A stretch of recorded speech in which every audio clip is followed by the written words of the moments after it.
بسم اللہ الرحمن الرحیم۔ اعوذ باللہ من الشیطان اللعین الرجیم، بسم اللہ الرحمن الرحیم، الحمد للہ رب العالمین، بارئ الخلائق اجمعین، والصلاة والسلام والتحیۃ والاکرام علی نبینا وشفیع ذنوبنا وطبیب قلوبنا مولانا ومولا الثقلین جد الحسن والحسین ابی القاسم محمد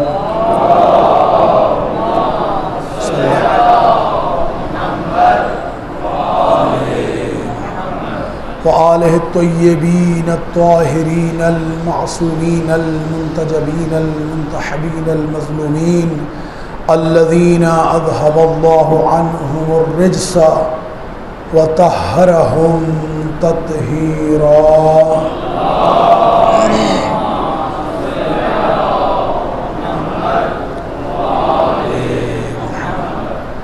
ولعنۃ اللہ علی اعدائہم اجمعین من یوم عداوتہم الی قیام یوم الدین۔ اما بعد فقد قال اللہ الحکیم فی کتابہ المتین وفرقان الحمید وقولہ الحق۔ بسم اللہ الرحمن الرحیم، ومن یبتغ غیر الاسلام دینا فلن یقبل منہ وہو فی الآخرۃ من الخاسرین۔ وقال امام حسین علیہ السلام الناس عبید الدنیا الدین لائقۃ علی السنتہم۔ صلوات پڑھ دیں محمد و آل محمد۔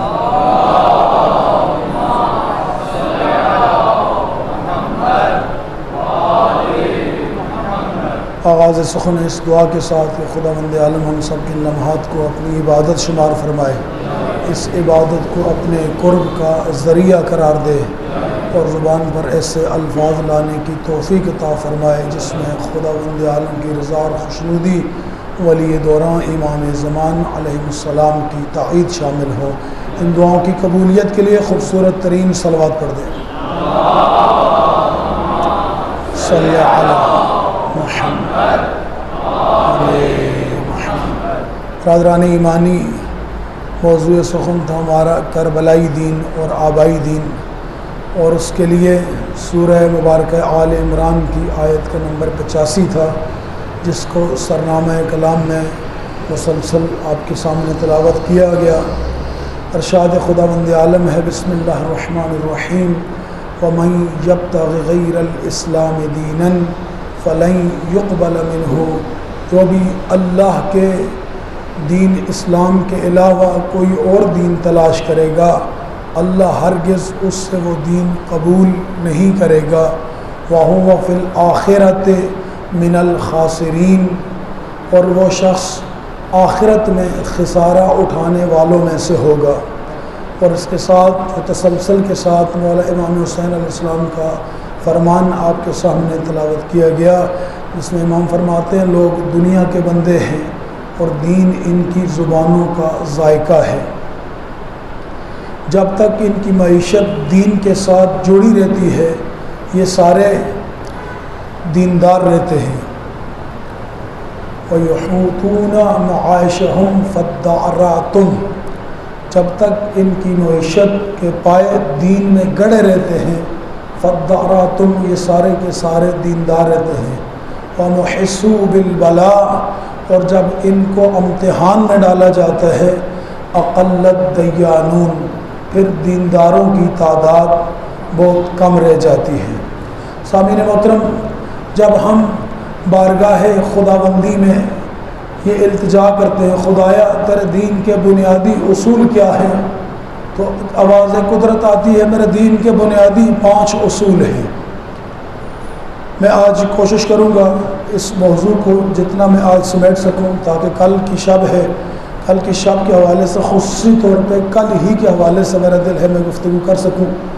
آج جتنا مجھ سے ممکن ہو سکے انشاءاللہ میں کوشش کروں گا کہ سمیٹ کے ایک نتیجہ آپ کی سماعتوں کو ہدیہ کر دوں۔ خداوند عالم نے جب انسان سے تقاضا کیا کہ میں اپنے دین اسلام کے علاوہ کوئی اور دین تم سے قبول نہیں کروں گا۔ تو پلٹ کر انسان سوال کرے بارگاہ خداوندی میں، پروردگار ہم کیسے پہچانیں کہ تیرا دین اسلام حقیقی کون سا ہے؟ تو جواب میں خداوند عالم کی طرف سے جو جواب آئے گا، کہا آدم علیہ السلام سے لے کر خاتم تک اور خاتم سے لے کر قیامت تک میرے دین کے بنیادی 5 اصول ہیں۔ میرے دین کے بنیادی 5 اصول ہیں۔ ان میں سے پہلا اصول کیا ہے میرے دین کا؟ سب سے پہلا اصول ہے میرے دین کا، وہ ہے تمہارے عقیدے کی حفاظت۔ اور اس میں پہلی شرط، کیوں یہ شرط لگائی عقیدے کی حفاظت کرنا، اور کیسے عقیدے کی حفاظت کرنا؟ کہا عقیدہ توحید تمہارا خالص ہو، اس لیے میں نے شرک سے تم کو باز رہنے کی تاکید کی ہے۔ اگر ذرا برابر بھی تمہارے عقیدے میں شرک آ گیا تو پھر میں اپنا توحید کا عقیدہ تم سے ہرگز قبول نہیں کروں گا۔ اس کے بعد خداوند عالم نے فرمایا دوسری چیز تمہاری جان کی حفاظت۔ میرے اللہ اس کے لیے اصول کیا ہے؟ کہا اس لیے میں نے قتل کو بھی حرام قرار دیا ہے اور خودکشی کو بھی حرام قرار دیا ہے۔ نہ تمہیں خود حق پہنچتا ہے کہ اپنی جان کا خاتمہ کرو، اور نہ تمہیں یہ حق دیتا ہوں کہ کسی دوسرے کی جان کا خاتمہ کرو۔ پھر میں نے کہا خداوندہ تیری دین کا تیسرا اصول کیا ہے؟ کہا تمہارے عقل کی حفاظت، اور یہ سب سے اہم نکتہ ہے، تمہاری عقل کی حفاظت۔ اس عقل کی حفاظت کے لیے پروردگار کیا کریں؟ کہ ہر وہ چیز جو تمہاری عقل کو زائل کر دیتی ہے میں نے اسے حرام قرار دیا۔ ہر وہ چیز جو تمہاری عقل کو زائل کر دیتی ہے میں نے اس کو حرام قرار دیا۔ مثلا شراب ہے، شراب کو اللہ نے کیوں حرام قرار دیا ہے؟ اس لیے حرام قرار دیا ہے جب انسان شراب پی لیتا ہے تو جتنی دیر اس کا نشہ انسان کے اوپر طاری رہتا ہے اتنی دیر انسان کی عقل کا خاتمہ ہو جاتا ہے، عقل انسان کے اوپر وہ حاوی ہو جاتی ہے۔ اس کے بعد میں نے پوچھا پروردگار تیرے دین کا چوتھا اصول کیا ہے؟ جاگ رہے ہیں سب؟ میری بات سمجھ آ رہی ہے؟ میں نے کہا نا میں چاہ رہا ہوں کہ آج میں اپنی اس گفتگو کا کسی منطقی نتیجہ آپ کی سماعت کو ہدیہ کر دوں۔ میں نے کہا پروردگار تیرے دین کا چوتھا اصول کیا ہے؟ کہا میرے دین کا چوتھا اصول ہے تمہارے مال کی حفاظت۔ اس کے لیے کیا کریں؟ کہا اس لیے میں نے چوری اور جبر اور غصب کو میں نے حرام قرار دیا۔ نہ چوری کر سکے، نہ کوئی جبر کے ساتھ چھینے، نہ کوئی تمہاری چیز کو غصب کرے۔ میں نے ان ساری چیزوں کے اوپر پہرا بٹھا دیا، اسلام کا پہرا، دین کا پہرا۔ اس کے بعد میں نے کہا پروردگار تیرے دین کا 5واں اصول کیا ہے؟ کہا تمہاری نسل کو پاک ہونا چاہیے، تمہاری نسل کو پاک ہونا چاہیے۔ کہا میرے پروردگار اس کے لیے کیا کروں؟ کہ ہر قسم کی فحاشی، زنا اور اس طرح کی جتنی بھی چیزیں ہیں جو انسان کی نسل کو ناپاکی کی طرف لے کے جاتی ہیں میں نے ان ساری چیزوں کو حرام قرار دیا۔ یہ 5 اصول بنیادی طور پہ اللہ نے طے کیے۔ کب طے کیے؟ جب آدم علیہ السلام سے اسلام کا آغاز ہوا۔ یہ 5 اصول بنیاد ان 5 جملوں میں ہے۔ توحید کو خالص کرنا ہے تو شرک سے بچنا ہے۔ اور آج کے دور میں جس زمانے سے ہم گزر رہے ہیں، اگر آپ ناج البلاغہ پڑھیں تو مولا کائنات کے یہ جملہ انسان کے رونگٹے کھڑے کر دیتا ہے۔ فرماتے ہیں شرک انسان کے اندر اس طرح سرایت کرتا ہے جس طرح سیاہ رات میں سیاہ پتھر پر سیاہ چمٹی چلتی ہے۔ یہ تشبیہ میری نہیں ہے، امیر کائنات کی تشبیہ ہے۔ کیا خوبصورت تشبیہ ہے! سیاہ رات میں سیاہ پتھر پر سیاہ چمٹی نظر آتی ہے؟ نہیں نظر آتی نا؟ تو یعنی جب نہیں نظر آتی تو پھر انسان کو یہاں پر آ کر ایک لمحے کے لیے ٹھہر جانا چاہیے، رک جانا چاہیے۔ کہیں جو بات میں کر رہا ہوں وہ بات میری شرک کے زمرے میں تو نہیں آتی؟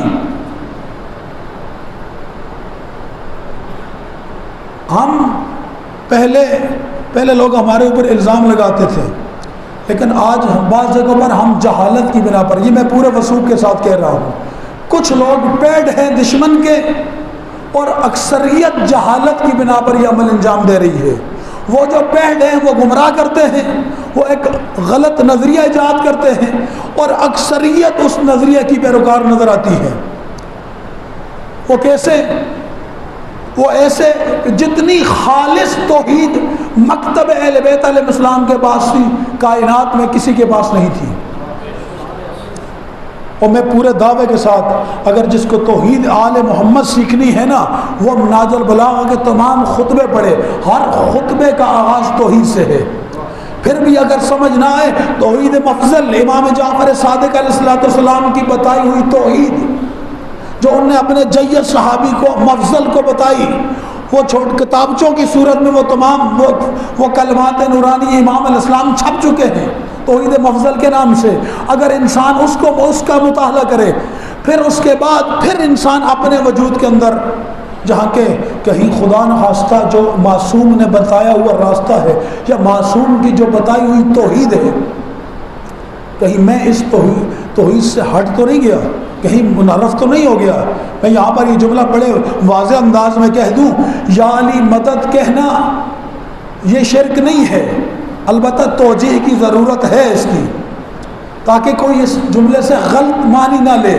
یا علی مدد کہنا ایک مرحلے میں شرک ہے، ایک مرحلے میں کفر ہے، اور ایک مرحلے میں عین توحید ہے۔ جب اللہ کے مقابلے میں آپ علی کو اللہ بنا لیں گے تو یہاں پر کفر ہے۔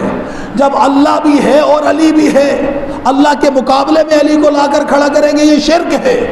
جب اللہ کا ولی سمجھ کے علی سے مدد مانگیں گے، یہ توحید ہے۔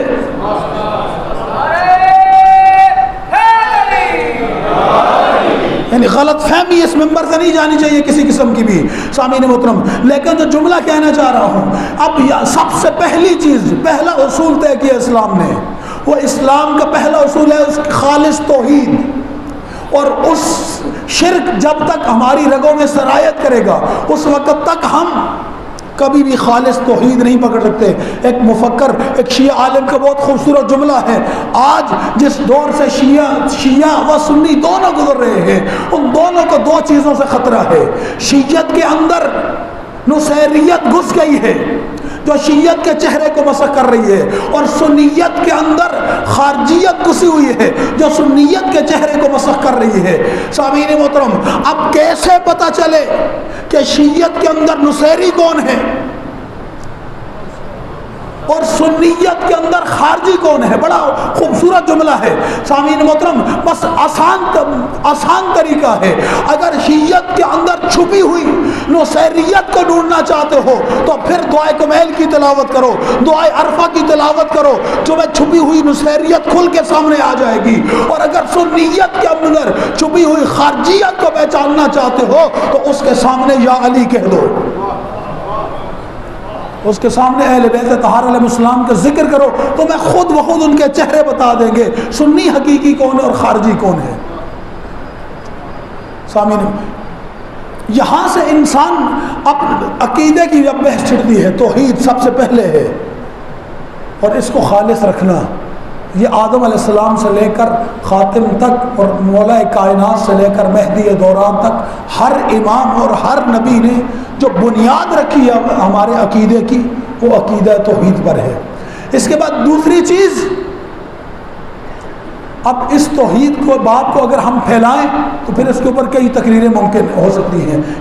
ہمارے علماء نے بڑی بڑی کتابیں لکھی ہیں، علامہ ہلی نے التوحید کتاب لکھی ہے، اس کے علاوہ شیخ محید نے توحید کے اوپر کتاب لکھی ہے۔ ہمارے علماء نے جتنا اس عقیدہ توحید کے حوالے سے کام کیا ہے شاید کسی نے کیا ہی نہیں ہے۔ لیکن کچھ جوالا آج ان چھوٹی چھوٹی باتوں کے ذریعے تشیع کے چہرے کو مسخ کرتے ہیں۔ وہ کیسے؟ یا علی جل جلالہ، یعنی کل تک جو لفظ صرف اور صرف ذات بابرکت خدا کے لیے استعمال ہوتا تھا، آج ہم اکثریت جہالت کی بنا پر اور اقلیت دشمن کی پیڑ ہے جو تشیع کے چہرے کو بگاڑنا چاہتی ہے، ان جو پہڑے ان کو بھی پہچاننا ہے، اور جو جہالت کی بنا پر اس طرح کی حرکتیں کرتے ہیں ان کی اصلاح کرنی ہے۔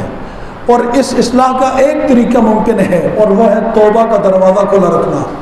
یہ بہت اہم جملہ ہے، میں معافی مانگتا ہوں اور معافی کے ساتھ یہ جملہ کہہ رہا ہوں۔ ہمارے ہاں بعض اوقات ہم بعض معاملات میں اسٹرکٹ ہو جاتے ہیں، ڈٹ جاتے ہیں کسی کے لیے واپسی کا دروازہ نہیں چھوڑتے. جب اللہ نے توبہ کا دروازہ بند نہیں کیا تو بندے کو کیا حق بولتے وہ توبہ کا دروازہ بند کرے؟ جب اللہ رب العزت نے وہ خالق و مالک ہو کر اس نے اگر توبہ کا دروازہ بند نہیں کیا تو ہمیں بھی حق نہیں پہنچتا ہم توبہ کا دروازہ بند کر دیں. ہمیں بھی حق پہنچتا ہے اگر کسی کی اصلاح ممکن ہے تو اس کی اصلاح کی جائے. جس کا واپسی کا راستہ ممکن ہے اسے واپس لایا جائے اور جو ممکن نہیں ہے اسے تشیع کی سفر سے اٹھا کے باہر پھینکا جائے. آسان حل ہے اس کا, اس سے بڑھ کر میں اور آسان نہیں بیان کر سکتا. اس کے بعد انسان کی جان کی حفاظت. جان کی جب حفاظت کی بات آئے گی, قتل و خودکشی کو اللہ نے حرام قرار دیا ہے. اب اس باب کو آپ کھولیں گے تو ساری قصاص کی بحثیں اس باب میں آ جائیں گی. قصاص بھی آ جائے گا, دیت بھی آ جائے گی, یہ پورا پھر ایک باب کئی کتابیں بن جائیں گی. اگر مختصر ترین پڑھنا چاہیں تو رسالت الحقوق امام زین العابدین علیہ الصلوۃ والسلام کا.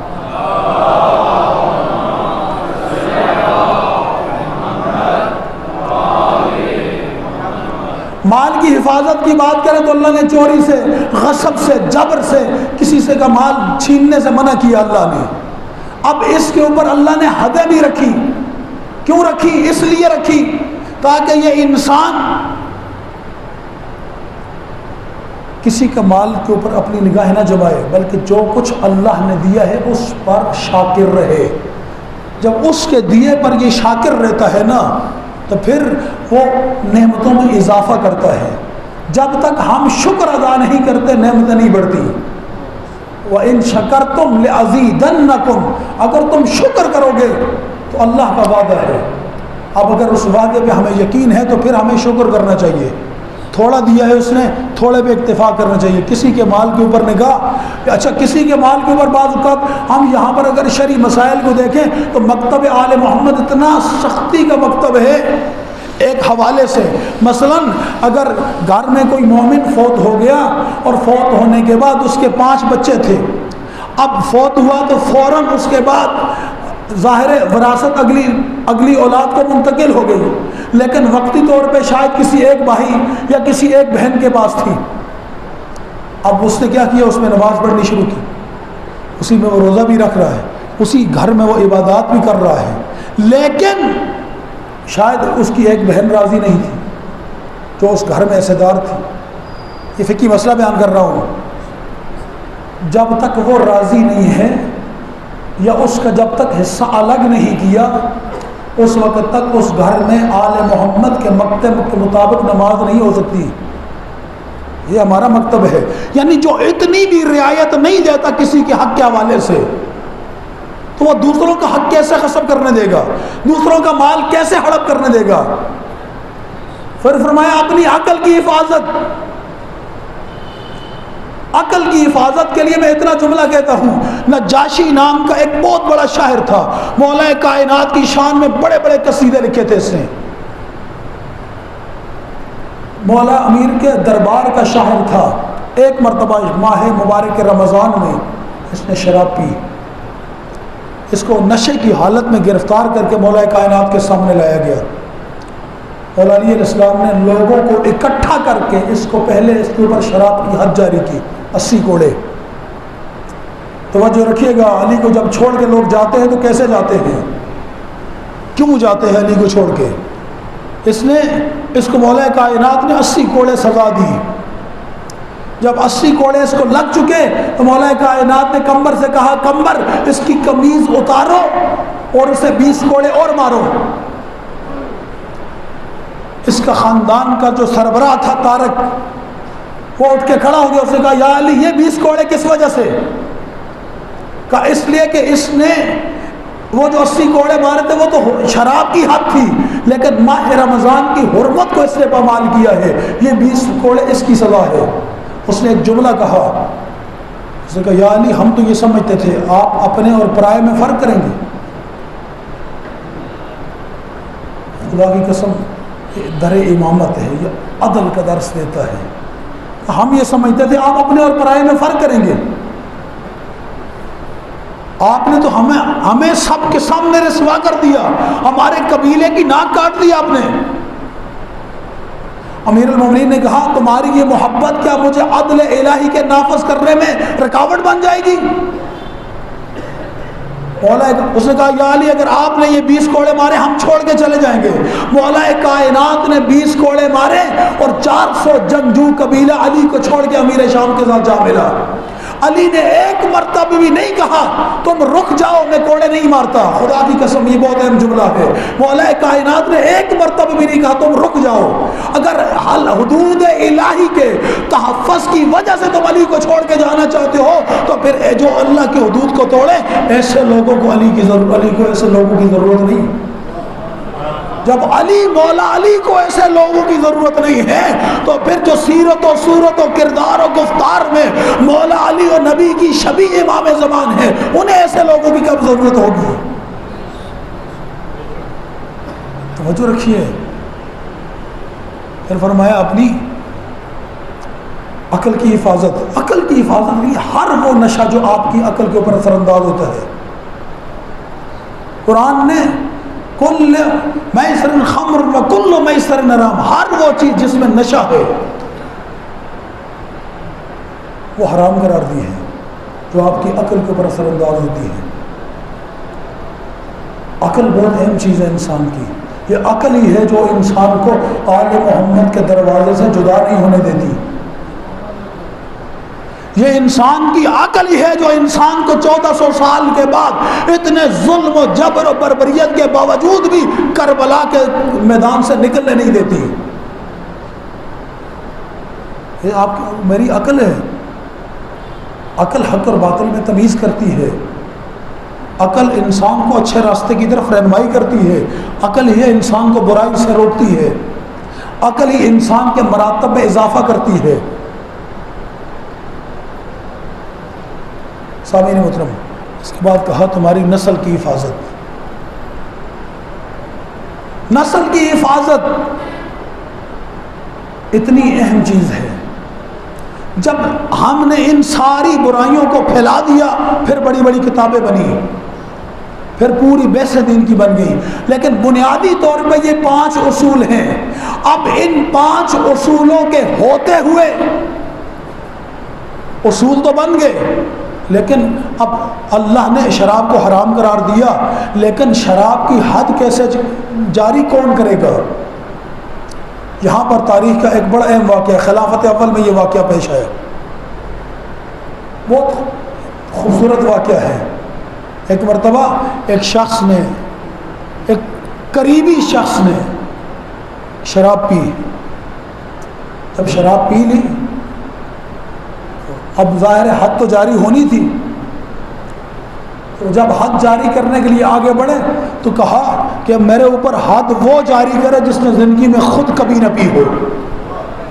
جملہ سمجھیے گا، کہا میرے اوپر حد وہ جاری کرے جس نے خود کبھی نہ پی ہو۔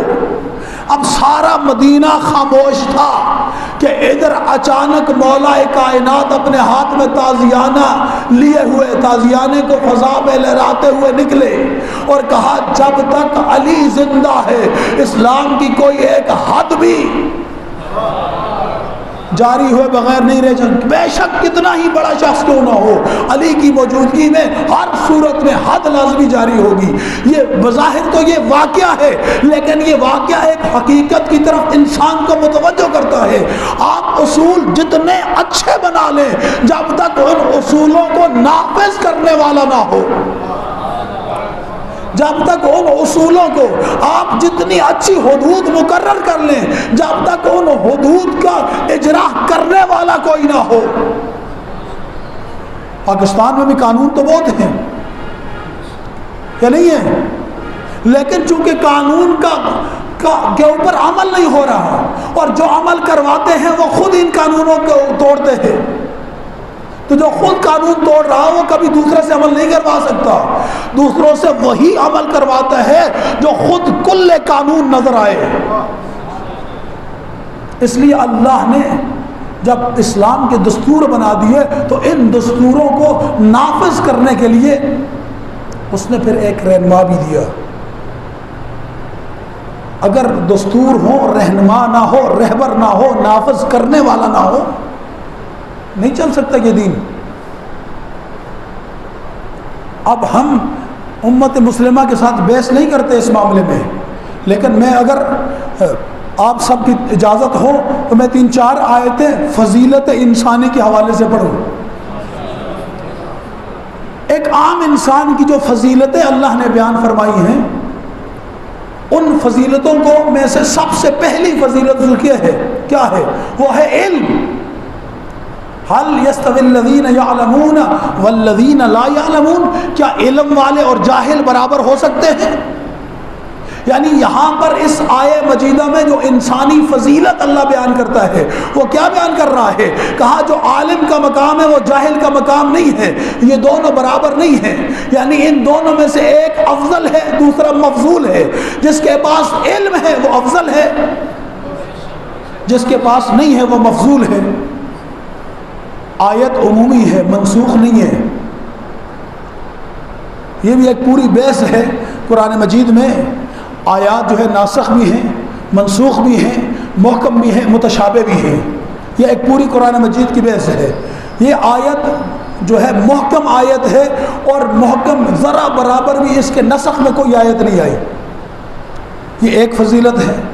اس کے بعد ایک فضیلت آپ ہر شب جمعہ دعائے کمیل میں پڑھتے ہیں، افمن کان مؤمنا کمن کان فاسقا لا یستوون، کیا مومن اور فاسق برابر ہو سکتے ہیں؟ مومن اور فاسق، اچھا یہاں پر فاسق کا معنی آپ سمجھیے، میں سمجھاتا ہوں، مومن کا آپ خود سمجھیں، کیونکہ متضاد ہے نا، جہاں علم کا متضاد جہالت ہے، یہاں پر مومن کا متضاد فاسق ہے۔ رسول خدا صلی اللہ علیہ وآلہ وسلم نے فرماتے ہیں،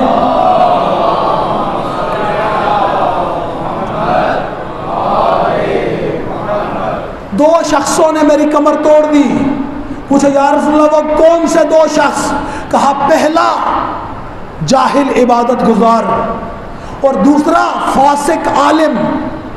سوال کرنے والے نے سوال کیا، رسول اللہ یہ جاہل عبادت گزار کون سا ہے؟ کہا جو عبادت تو کرتا ہے لیکن معرفت عبادت نہیں ہے، نماز تو پڑھتا ہے لیکن اسے یہ نہیں پتا کیوں اللہ نے واجب کی ہے، روزہ تو رکھتا ہے لیکن معرفت روزہ نہیں رکھتا، حج تو کرتا ہے لیکن معرفت حج نہیں ہے اس کو، زکوٰۃ تو دیتا ہے لیکن معرفت زکوٰۃ نہیں ہے اس کو، عزاداری سید الشہداء علیہ السلام عبادت سمجھ کے انجام تو دیتا ہے لیکن معرفت روح عزاداری اس کے پاس نہیں ہے۔ مولا علی کا ذکر تو کرتا ہے لیکن معرفت ذکر علی نہیں ہے اس کے پاس، بس عبادت سمجھ کے ذکر کر رہا ہے لیکن اس عبادت کا کیا مقصد ہے یہ نہیں پتہ اس کو۔ یا رسول اللہ دوسرا شخص، پہلا جاہل عبادت گزار جو عبادت کرے لیکن اسے روح عبادت کا پتہ نہ ہو، معرفت عبادت نہ ہو۔ کہا یا رسول اللہ دوسرا شخص، کہا فاسق عالم۔ کہا یا رسول اللہ یہ فاسق عالم کون ہوتا ہے؟ کہا جس کے پاس علم تو بہت ہو لیکن عمل نہ ہو۔ خدا کرے میں جملہ سمجھا پاؤں۔ کہا جس کے پاس علم تو بہت ہو لیکن جیسا علم ہے ویسا اس کا عمل نہ ہو، یعنی اگر انسان بہت بڑا عالم ہو اپنے علم کے مطابق عمل نہ کرتا ہو تو دین اسے فاسق قرار دیتا ہے۔ اور خدا کی قسم امام حسین علیہ السلام نے جو یزید کا تعارف کروایا ہے نا، پہلا جملہ کیا فرمایا؟ رجل فاسق۔ امام علیہ السلام نے جو یزید کا تعارف کروایا ہے اس کے پہلا جملہ کیا؟ رجل فاسق، یہ فاسق شخص ہے، یعنی یہ جانتا ہے حسین کیا ہے، یہ جانتا ہے حسینیت کیا ہے، یہ جانتا ہے اسلام کیا ہے، یہ جانتا ہے اسلام کے قوانین کیا ہیں، یہ جانتا ہے اسلام کا حقیقی رہنما کون ہے، لیکن یہ اس کے اوپر عمل نہیں کر رہا۔ رجل فاسق شارب الخمر، شراب پیتا ہے، معلن بالفسق، فسق و فجور کی محفل برپا کرتا ہے۔ اگر میں یہ مطلب سمجھانے میں کامیاب ہو گیا کہ فاسق دین نے کس کو قرار دیا ہے؟ جس کے پاس علم ہو لیکن علم جیسا عمل نہ ہو۔ تو اب اگر مومن کو ایمان سمجھنا ہے تو بس یہی سے سمجھ لیجئے فاسق مومن کا متضاد ہے۔ فاسق مومن کا متضاد ہے، یعنی جس کے پاس علم ہو عمل نہ ہو، اگر شریعت اسے فاسق کہتی ہے تو جیسا علم ہو ویسا ہی عمل ہو تو شریعت اسے مومن کہتی ہے، جیسا علم ہو ویسا ہی اس کا عمل ہو، شریعت اسے مومن کہتی ہے۔ یہ دوسری فضیلت عام انسان کی قرآن مجید نے بیان کی۔ تیسری فضیلت فضل اللہ المجاہدین علی القائدین، جو لوگ راہ خدا میں کوشش کرتے ہیں۔ ہم نے لفظ مجاہدین سے بھی ہر دفعہ وہی لیا، تلوار لے کر کسی کی گردن کاٹنے والا۔ ہر تلوار لے کر گردن کاٹنے والا مجاہد نہیں ہوتا۔ اسلام گردنیں کاٹنے کے لیے نہیں آیا، اسلام لوگوں کو خدا تک پہنچانے کے لیے آیا ہے۔ یہ جب جہاد کی بات آتی ہے تو جہاد لفظ جوہد سے ہے۔ جوہد کے معنی ہر وہ کوشش جو انسانیت کو خدا کے قریب کرے اسے جہاد کہا جاتا ہے، اور اس کے ہر زمانے کے اپنے تقاضے ہیں۔ کسی زمانے میں یہ جہاد تلوار کے ذریعے ہو سکتا ہے، کسی زمانے میں یہ جہاد تلوار کے نہیں کردار کے ذریعے ہو سکتا ہے۔ اب کیسے تقاضے ہیں؟ جس طرح دشمن جس میدان سے وارد ہو اسی میدان میں جا کر دشمن کو ناکام کرنا یہ حقیقی جہاد ہے۔ اگر دشمن پراپگنڈے کے میدان میں آئے تو اس کے جواب میں پراپگنڈا ایسا اس کا جواب دیا جائے تاکہ اسی میدان میں جا کر وہ نابود ہو جائے۔ اگر دشمن سیاست کے میدان میں آئے تو سیاسی میدان کا جواب بھی سیاسی ہی میدان بنتا ہے۔ اگر دشمن قلم کے ذریعے تمہارے خلاف آیا ہے تو قلم کا جواب جہاد بھی قلم ہی کرے گا قلم کے مقابلے میں۔ اگر دشمن اخلاقی میدان میں تمہارے مقابلے میں آیا ہے، جو آج ہو رہا ہے، اخلاقیات ہماری نوجوان نسل کی تباہ و برباد کی جا رہی ہے، تو اس کا جواب بھی اخلاقی میدان میں ہی جا کر دیا جا سکتا ہے۔ اور خدا کی قسم یہی تو وہ مرحلہ تھا جہاں پر ابو ذر جیسا عاشق جب دیکھتا تھا کہ لوگ اپنی اولاد کی تربیت تو کر رہے ہیں لیکن آل محمد کے مکتب سے دور کر کے اپنی اولاد کی تربیت کر رہے ہیں، ابو ذر جیسا عاشق برداشت نہیں کر سکتا تھا، جا کر کعبے کا غلاف پکڑتے تھے اور پکڑ کر فرماتے تھے ایھا الناس ادبوا اولادکم بحب علی ابن ابی طالب۔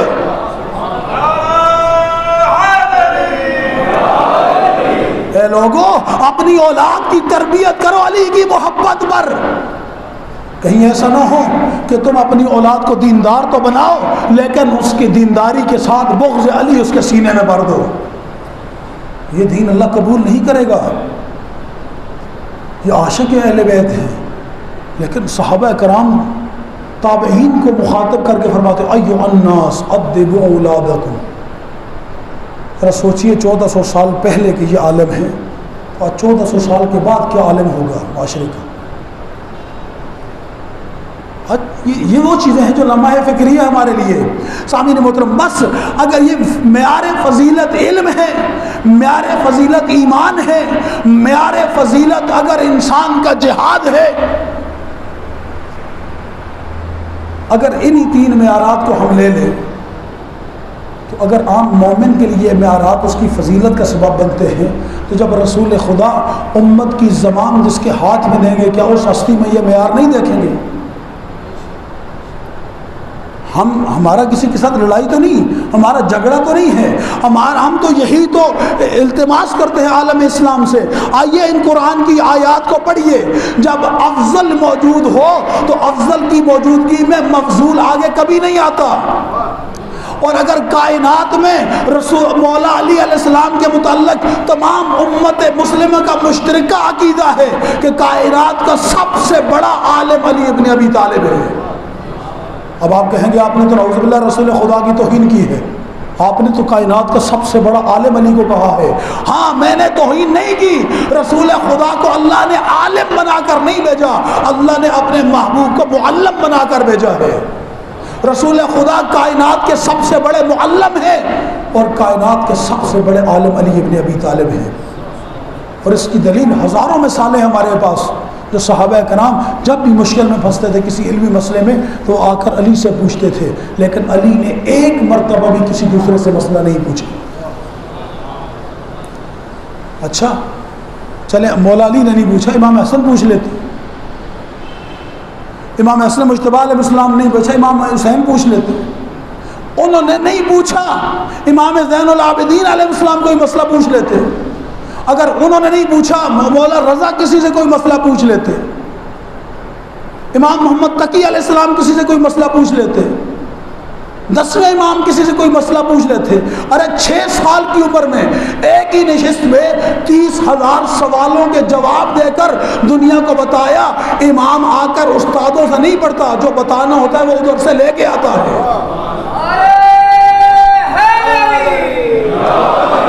یہ در خدا نے ہمیں عطا کیا ہے، اس در کی قدر کیجئے.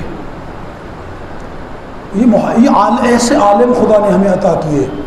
ہمارا معیار وہی فضیلت کا معیار تھا، ہمارا معیار وہی ایمان کا معیار ہے جو قرآن مجید نے کہا. ہم رسول خدا کے بعد جس ہستی کے دروازے پہ جاتے ہیں، جس کو اسلام کا رہبر و رہنما مانتے ہیں، اگر قرآن کہتا ہے مومن افضل ہے، فاسق مفضول ہے، تو پھر اگر عام مومن کی یہ خداوند عالم نے فضیلت بیان کی ہے، تو جس کو رسول خدا نے کل ایمان کہا ہو پھر اس کی فضیلت کا کیا عالم ہوگا.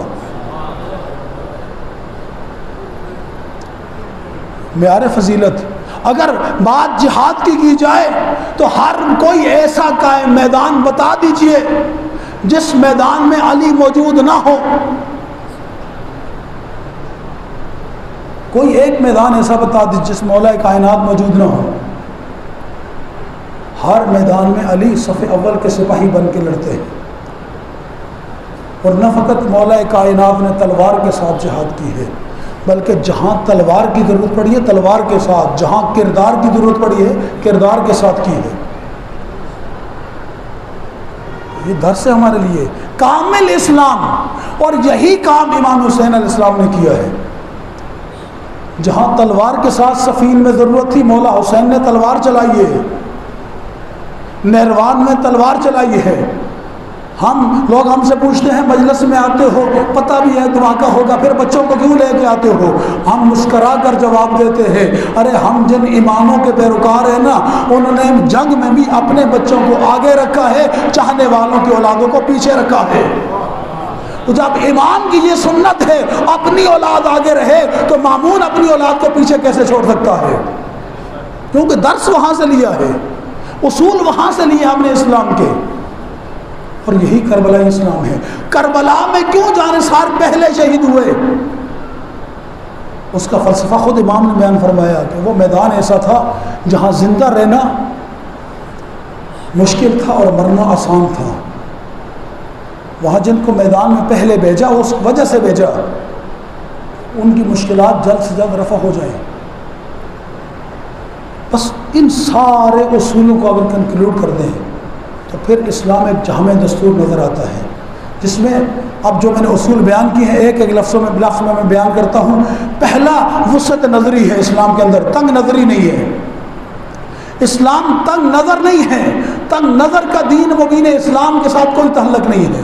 اسلام اتنی وسعت نظری رکھتا ہے کہ اگر عیسائی مباہلہ کے لیے آئیں اور مسجد نبوی میں اپنے عقیدے کے ساتھ عبادت کریں، صحابہ اعتراض کرتے ہیں، رسول منع کرتے ہیں، جو ان کا عقیدہ ہے اس کے مطابق انہیں عبادت کرنے دو.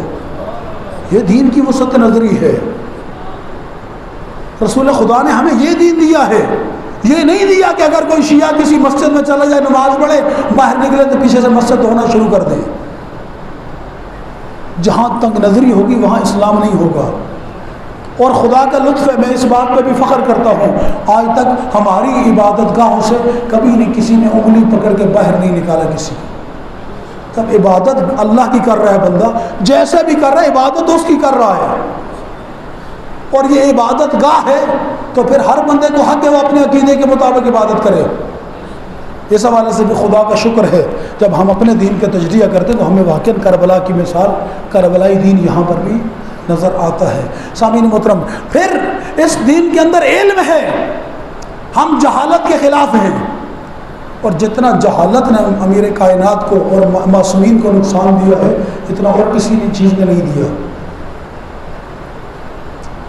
آج بھی اگر ہم چاہتے ہیں کہ ہم امام کے لیے مفید بنیں تو جہالت سے اپنے آپ کو نکالنا پڑے گا.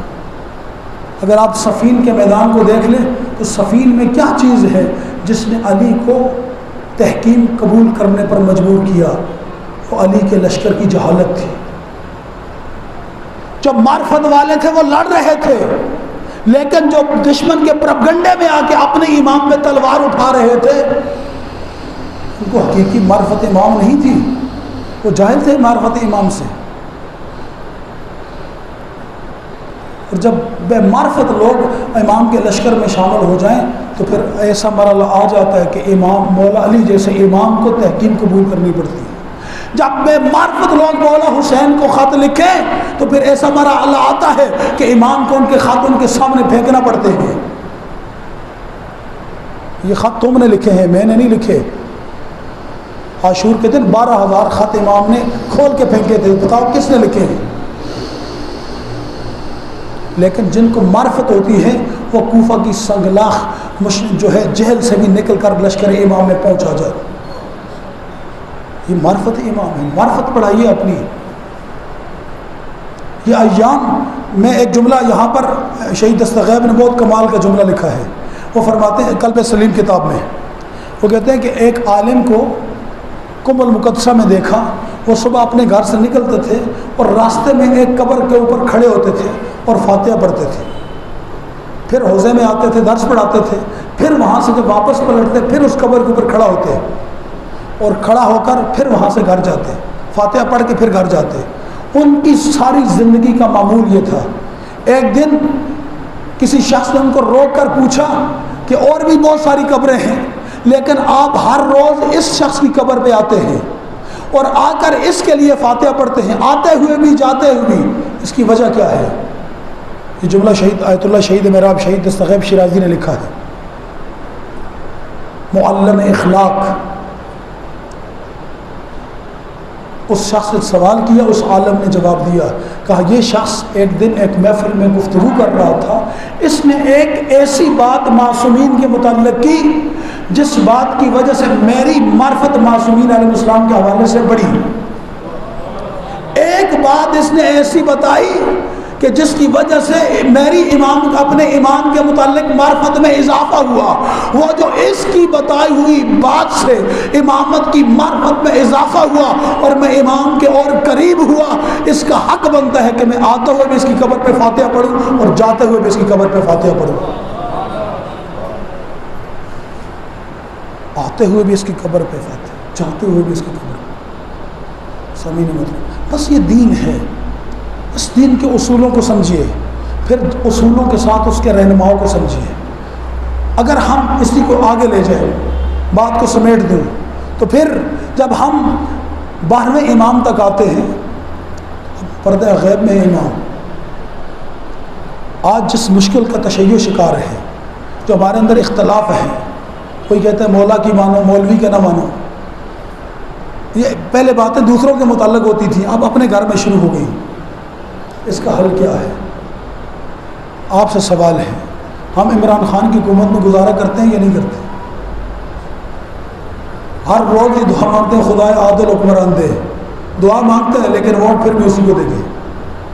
ایسا ہی ہے نا، ہم کسی بھی فاسق فاجر کی حکومت میں رہ جاتے ہیں لیکن رہتے فاسق کی حکومت میں دعا عدل کی مانگتے ہیں. تو جب امام نے کہا کہ میری غیبت میں تمہارے اوپر حاکم شرع عادل فقیہ ہے، ابھی ولایت فقیہ کے اوپر تو بات کی بحث چھڑی ہے نا. ولایت فقیہ سے پہلے جن لوگوں کے گھروں میں پرانی تحفۃ العوام ہے، پرانی لکھنؤ کے زمانے کی، اگر کسی کے گھر میں ہو 1902 1903 اس زمانے کی تحفۃ العوام، میں نے خود پڑھی ہے، دیکھی ہے. آپ اس میں دیکھیں، اس میں بھی بعض مسائل ایسے آتے تھے جن میں آگے فتویٰ لکھا ہوا ہوتا تھا حاکم شرع کی طرف رجوع کیا جائے. ان مسائل میں حاکم شرع کی طرف رجوع کیا جائے. یعنی ولایت فقیہ جب نہیں تھی اس وقت بھی مکتب اہل بیت میں حاکم شرع کے لیے شرط فقیہ عادل ہی تھی یا نہیں تھی؟ پھر میرے آپ جوانوں سے خاص طور پہ اور ان نوجوانوں سے اس شاید ویڈیو کے ذریعے شاید یہ میرا پیغام ان تک پہنچ جائے کہ جب تم اپنی دعاؤں میں یہی دعا مانگتے ہو کہ خدایا ہمیں عادل حکمران عطا کر اور پھر جب کوئی ویڈیو ایران کی آتی ہے تو پھر اس کی مثالیں بھی دیتے ہو، دیکھو جہاں اسلامی حکومت ہے یہ وہ یہاں ایسے عدل کیا جاتا ہے. تو پھر جب بات ایسی ہے تو پھر اس عادل فقیہ کے اوپر متفق کیوں نہیں ہوتے؟ پھر اپنا دین اس عادل فقیہ سے کیوں نہیں لیتے؟ اگر تم آج اس بات پہ متفق ہو جاؤ کہ ہم نے اپنا دین شرابی اور فاسق و فاجروں سے نہیں لینا بلکہ ہم نے عادل فقہا سے لینا ہے، خدا کی قسم تشیع میں کوئی اختلاف نہیں آئے گا. اور دشمن بھی اس بات کو سمجھ چکا ہے کہ جب تک یہ عادل فقہا کے دروازے پر رہیں گے اس وقت تک تشیع کو کوئی آنچ نہیں پہنچا سکتا، کوئی جو ہے زخم نہیں لگا سکتا. اس نے بھی اس وقت اپنی بوریوں کے جو رخ ہے نا وہ فقہائے عادل کے خلاف کھولے ہوئے ہیں. پہلے اگر ربر کے متعلق ہی زیادہ گفتگو ہوتی تھی ممبروں سے، لیکن اب تھوڑی سی بات آگے بڑھ گئی ہے. اب ہر فقیہ کے متعلق بات ہو رہی ہے. کہتے ہیں ہم تو امام کی تقلید کرتے ہیں. اتنی بھی معرفت نہیں ہے کہ امام کی تقلید نہیں ہوتی، امام کی بیعت ہوتی ہے. اور بیعت جب کر لیتے ہیں تو پھر امام کے کسی ایک حکم کو بھی آپ ٹال نہیں سکتے. جو امام نے کہا وہ آپ نے کرنا ہے. لیکن اگر فقیہ کے کسی دو فتووں میں اختلاف ہو جائے ایک کو چھوڑ کے دوسری کی طرف رجوع کر سکتے ہیں. جہاں رجوع کا اختیار ہو وہاں تقلید کہلاتی ہے اور جہاں رجوع کا اختیار نہ ہو وہاں بیعت کہلاتی ہے. اس بات کو سمجھیے. دشمن اسی نقطے کی طرف اس وقت سب سے زیادہ کام کر رہے ہیں. تشیع کو یہیں پر آ کر کمزور کرنے کی کوشش کرتے ہیں. اگر ہم نے کربلا والا اسلام لینا ہے، کربلا والے اسلام میں ایک فقیہ عادل کا بڑا مقام ہے. آخری حدیث چھٹے امام کی حدیث ہے. اس حدیث کو فقہائے عادل کے حوالے سے آپ اپنے جو اذہان میں محفوظ کر لیں انشاءاللہ. جہاں پر بھی میں پورے حوالے کے ساتھ حدیث نقل کر رہا ہوں. آیت اللہ العظمہ نور اللہ شوستری نے مجالس المومنین جو علم رجال کی کتاب ہے اس میں اس حدیث کو نقل کیا ہے. چھٹے امام کے حالات میں چھٹے امام فرماتے ہیں میرے 4 اصحابی نہ ہوتے، میرے 4 شاگرد نہ ہوتے تو دنیا سے علوم آل محمد کے نقوش مٹ جاتے. امام نے یہ نہیں کہا میرے بعد امام نہ ہوتے تو نقوش مٹتے. امام نے کہا میرے 4 شاگرد نہ ہوتے تو دنیا سے علوم آل محمد کے نقوش مٹ جاتے. یعنی اس کا مطلب ہے امامت کے شاگردوں کا علوم آل محمد کے نقوش کو باقی رکھنے میں کردار ہے. جن کا کردار ہے ان کی عزت کرو گے تو امام کی عزت ہوگی. اگر جن کا کردار ہے انہی کے دروازے سے دور ہوتے جاؤ گے تو پھر تم شیطان کے چنگل میں پھنس جاؤ گے. عزیزان بس اگر ہم اس جگہ پر آ جائیں یقین مانیے وحدت بین المومنین ہماری پہلی ترجیح ہوگی. دین محبتوں کو فروغ دیتا ہے. وسعت نظری کے بعد دین انسان کے اندر اخلاقی بلندیاں پیدا کرتا ہے. دین انسان کے اندر صبر و استقامت کے جذبے کو فروغ دیتا ہے. دین انسان کو علم کی طرف تربیت راغب کرتا ہے، جہالت سے انسان کو نکالتا ہے. جب ان ساری چیزوں کو اپنے اندر ہم سمو لیں پھر خداوند عالم کی بارگاہ میں ہم یہ کہہ سکتے ہیں اے خدا تو نے جو کہا تھا وَمَن يَبْتَغِ غَيْرَ الْإِسْلَامِ دِينًا، جو بھی اللہ کے دین اسلام کے علاوہ کوئی اور دین تلاش کرے گا. ہم نے دین بہت تلاش جب شروع کی دین ہمیں بہت سارے نظر آئے لیکن جس دین میں ہر طرف بلائی ہی بلائی تھی، محبت ہی محبت تھی، علم ہی علم تھا، سخاوت ہی سخاوت تھی، جو دین تمام نورانی صفات کا مجسمہ تھا وہ صرف کربلائی دین تھا. اور اس کے مقابلے میں جو آبائی دین تھا اس میں کیا تھا؟ اس میں تحسب تھا، اس میں بغض تھا، اس میں خود غرضی تھی، اس میں اب میں تھی. یہ ساری چیزیں جس جگہ پر آ جائیں وہ آبائی دین تو ہو سکتا ہے، کربلائی دین نہیں ہو سکتا.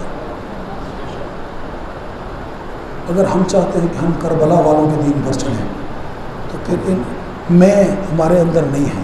یہ مجلس میری نہیں امام حسین کی ہے، یہ جلوس میرا نہیں امام حسین کا ہے، یہ عزاداری میری نہیں امام حسین کی ہے. جب امام حسین کی ہے تو پھر جو جتنی معرفت رکھتے ہیں اس کے مطابق کرنے دیں اسے. میری باتیں اگر اس عشرہ محرم میں کسی میرے بھائی کو اگر بری لگی ہیں یا کسی کی دل آزاری ہوئی ہے، میں دس بستہ معذرت خواہ ہوں، لیکن میں ڈکٹیشن کے ساتھ نہیں، میں جس پہ میرا ضمیر مطمئن ہوتا ہے، میرا وجدان مجھے یہ کہتا ہے کہ میری اس بات سے امام مجھ سے راضی ہوں گے، میرا خدا مجھ سے راضی ہوگا، میں وہ بات ممبر سے لازمی کر کے جاتا ہوں۔ پھر بھی اگر کسی کی دل آزاری ہوئی ہے میں انتہائی معذرت خواہ ہوں اس سے، لیکن یہ باتیں کرنا اس لیے ضروری تھی کہ اس میں خرچہ بہت ہوا علیہ رسول کا۔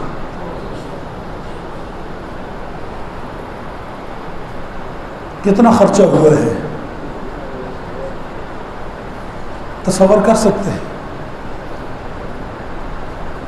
اس دین کو بچانے کے لیے زہرا کے دروازے پہ آگ لگی ہے،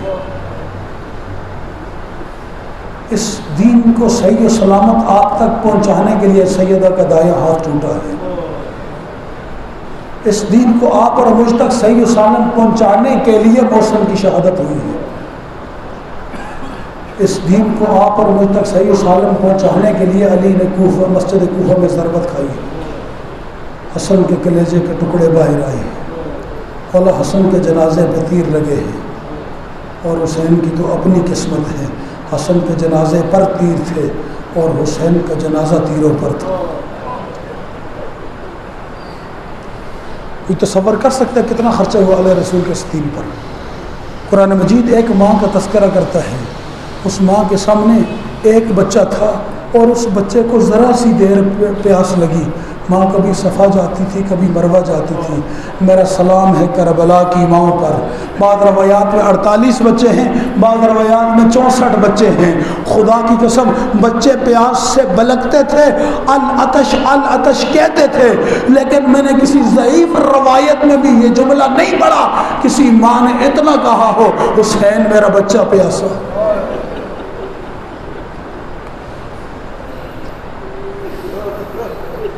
کتنا خرچہ ہوا علیہ رسول کا دین پر؟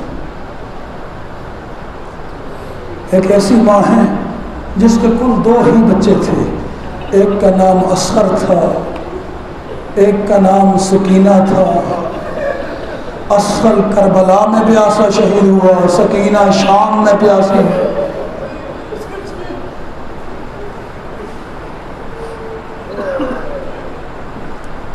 کیوں لے کر مولا حسین اصغر کو آئے تھے؟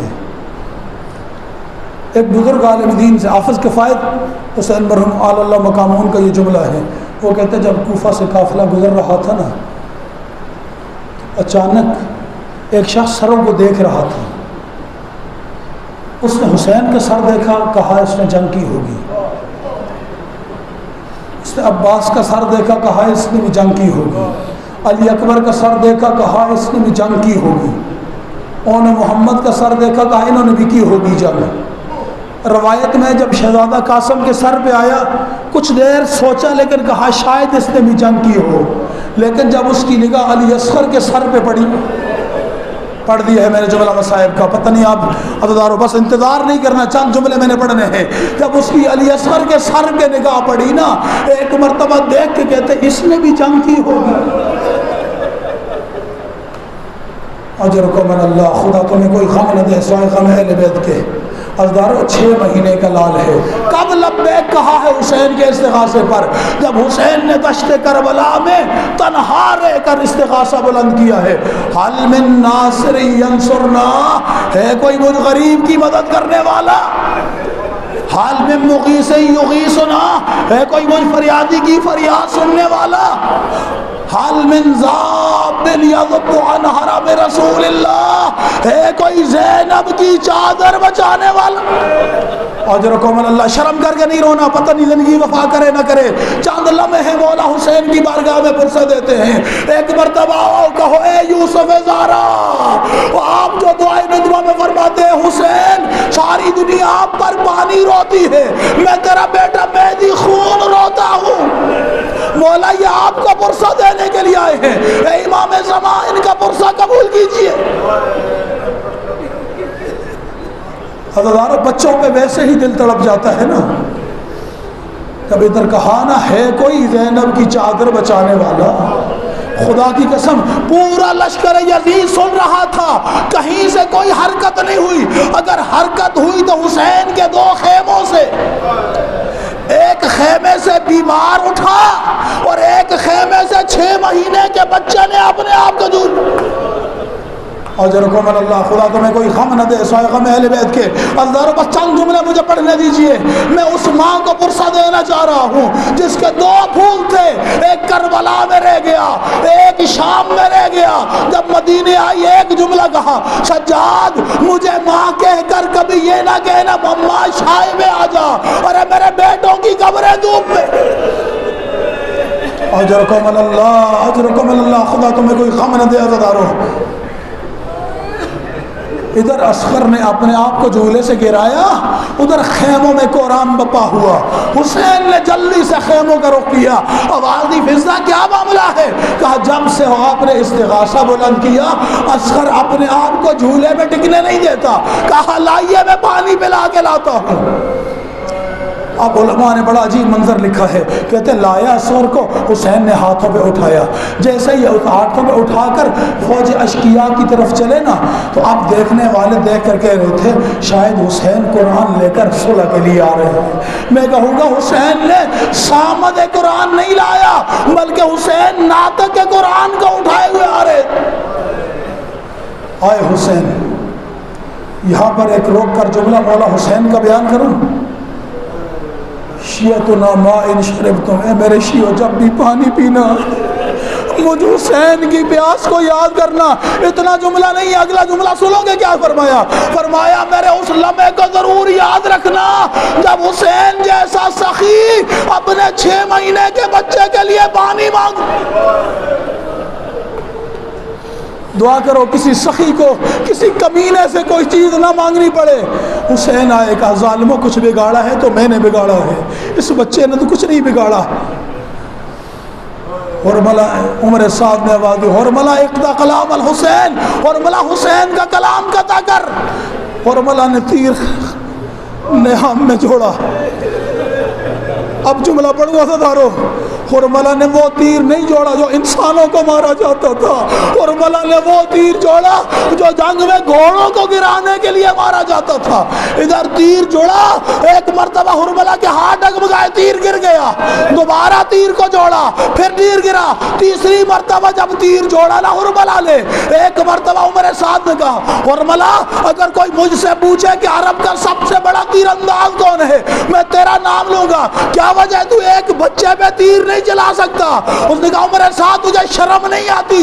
آج سامنے در خیمہ پہ دیکھ ایک سیاہ برقعے والی بیوی.